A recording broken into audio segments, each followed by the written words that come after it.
Everyone, आज हम बात करने जा रहे हैं about section 11 of Indian Evidence Act, जो बात करता है what facts not otherwise relevant are relevant. सबसे पहले हम समझते हैं क्या होता है relevant and fact in issue. फैक्ट इन इशू का मतलब ये होता है जो फैक्ट होता है इन डिस्प्यूट, जिसको एक व्यक्ति को साबित करना होता है हाँ और दूसरा कहता है ना, यानी कि ही असर्ट्स एंड अदर डिनाइज। अब इसको प्रूव या डिस्प्रूव करने के लिए हम देंगे एविडेंसेस, लेकिन अगर हमारे पास डायरेक्टली एविडेंसेस नहीं होंगे टू प्रूव और डिस्प्रूव फैक्ट इन इशू, तो हम एविडेंसेस देंगे टू प्रूव और disprove a relevant fact which is connected to the fact in issue.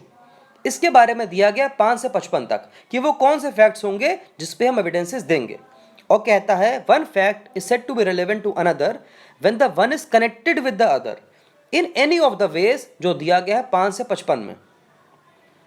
Section 11 इसी का पार्ट है रिलेवेंट फैक्ट का, और कहता है facts not otherwise relevant are relevant. कि कभी कभी कुछ फैक्ट्स ऐसे होते हैं जो ज़रूरी नहीं होते हैं पर फिर भी वो रिलेवेंट बन जाते हैं। कब? इफ़ दे आर इनकन्सिस्टेंट, यानी कि वो इनकम्पैटिबल होते हैं, जुड़े हुए नहीं होते हैं फैक्ट इन इशू से और रिलेवेंट फैक्ट से। कब? जब वो खुद से ही, यानी कि बाय देमसेल्व्स या connection with other facts make the existence या non existence of fact in issue या रेलेवेंट फैक्ट प्रोबेबल और इम्प्रॉबेबल। इसका मतलब क्या हुआ कि अगर मेरे पे आरोप लगा है कि मैंने मर्डर किया है 5 तारीख को इन दिल्ली, और मैं ये बोलूँ कि मैं 1 तारीख से 10 तारीख तक मुंबई में था और ये हैं उसकी टिकट्स, तो ये बात जुड़ी हुई नहीं है इससे बिल्कुल कि ये मर्डर हुआ और मैं दिल्ली में था या मुंबई में था। लेकिन जब साथ में इसको पढ़ेंगे तो समझ में ये आएगा कि ये बात खुद से ही, यानी कि बाय देमसेल्फ, उस फैक्ट इन इशू को जो है मर्डर, उसको हाईली इम्प्रॉबेबल बना देती है। इसका क्लॉज 1 क्या बता रहा है पहले देखते हैं। Facts inconsistent with fact in issue या रिलेवेंट फैक्ट, यानी कि वो जुड़ा हुआ नहीं है। फॉर एग्जाम्पल एलिबाय, जिसका एग्जाम्पल मैंने आपको ऑलरेडी दे दिया कि मेरे पे आरोप लगा है मर्डर करने का दिल्ली में, पर मैं उस दिन था मुंबई में। इससे कोई जुड़ाव नहीं है, लेकिन जब साथ में पढ़ेंगे तो ये फैक्ट को कंपैटिबल बना देगा, हाईली प्रोबेबल या इम्प्रॉबेबल बना देगा। दूसरा एग्जाम्पल क्या है? Non access of husband to show legitimacy of issue. Issue का मतलब होता है बच्चे। तो अगर मैं ये बोलूँ कि मेरी फैमिली रहती है मुंबई के अंदर और मेरा बच्चा हुआ है, इस बात का इससे कोई जोड़ नहीं है कि मैं अमेरिका में काम करता। लेकिन अब साथ में इसको पढ़ेंगे कि जब मेरा बच्चा पैदा हुआ था तब मैं अमेरिका में काम कर रहा था। इसको जब साथ में पढ़ेंगे तो ये इस फैक्ट को हाईली इम्प्रॉबेबल बना देगा कि वो मेरा बच्चा है।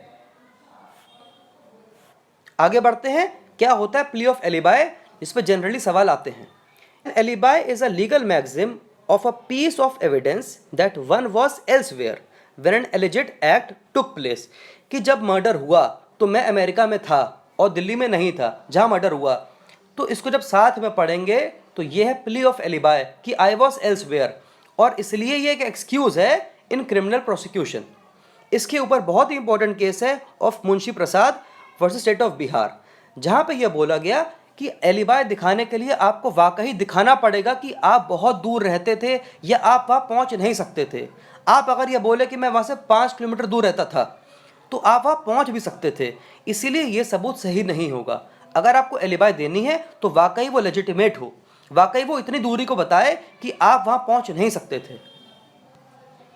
दूसरा इसका क्लॉज क्या बताता है? हाईली प्रोबेबल या इम्प्रॉबेबल।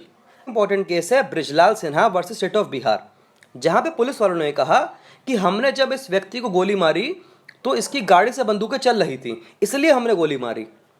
पर जब report I, ballistic report of the gun, जो उस व्यक्ति के पास थी जिसकी मौत हो गई थी, तो पता चला कि उसकी बंदूक तो खराब थी, उससे कोई गोली चल ही नहीं सकती। तो इस बात का इससे कोई रिलेशन नहीं है, लेकिन अब साथ में पढ़ेंगे तो फिर हाईली प्रोबेबल या इम्प्रॉबेबल बना देगा एक बात को। तो अगर आपको वीडियो पसंद आता है तो उसको लाइक करिए, चैनल को सब्सक्राइब करिए और वीडियो को शेयर करिए।